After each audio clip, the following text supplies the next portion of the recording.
little bit about a preview for next week. What needs to be better for the 49ers to get a win in Philadelphia?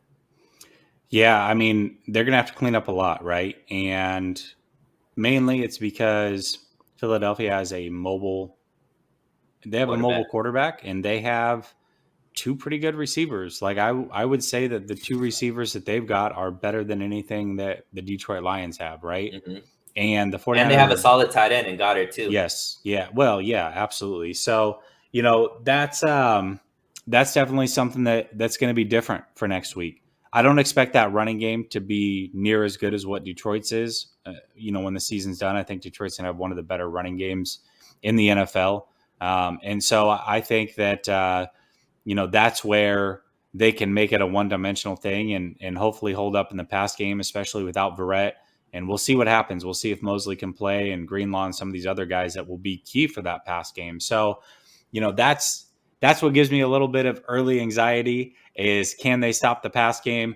But I expect offensively that the 49ers will be able to move the ball just fine. I think they'll put up points. It's just a matter of getting some key stops, and that's what I'll be looking forward to.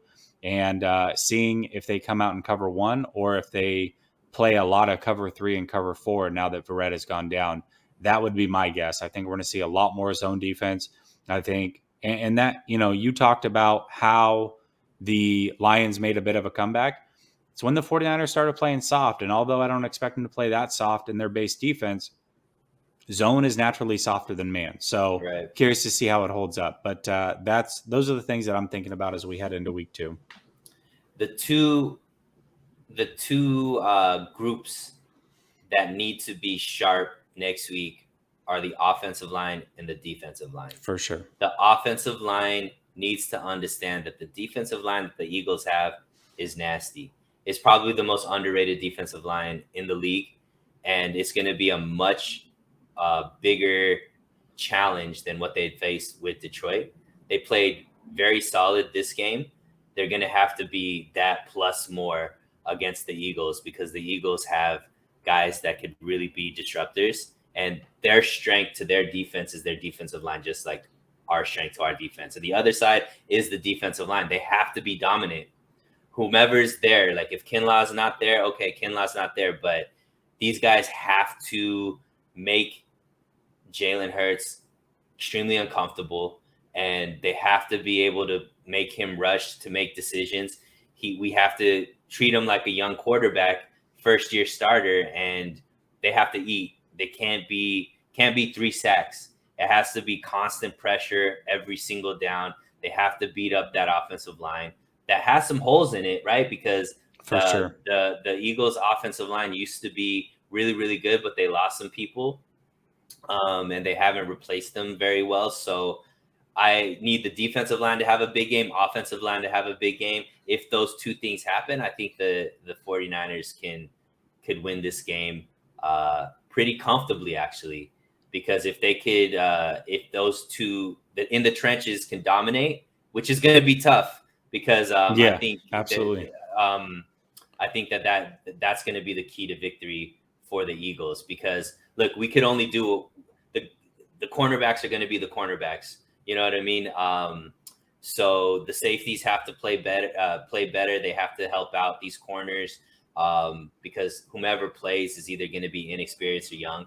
And I think that as long as they don't let Reagor and Smith get behind them because the safeties are there, we should be okay. But for sure, it's our first test against a mobile quarterback as well. So absolutely. Evacom, this is why we brought you in, man. You should be the star of the show. Yeah, this is it right here. So this is the first big test of the season when it comes to mobile quarterbacks, and I'm just curious to see how it plays out. I feel blessed that the 49ers got a game under their belt. Again, week 1 is always tough. I don't care who you are. You can look across the NFL. You can see a lot of teams that you would expect to win or should have won, didn't win, or they're in razor-thin games. So, week 1's always a crapshoot. And it's the reason that the 49ers in the past, and Kyle Shanahan in particular, his offenses usually do not click week 1. So the fact that they were able to play as good as they did week 1 gives me a lot of hope for week 2. I think that they're going to be that much better. Points aside, I just think that they're going to be that much sharper. And it really is going to come down to that defense and especially that defensive line. So I'm curious to see how it plays out. Yep. Let's get some guys in here before we leave. Mark said Kyle didn't make bad decisions. Yeah.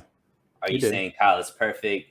No, we're saying the absolute opposite. Definitely not.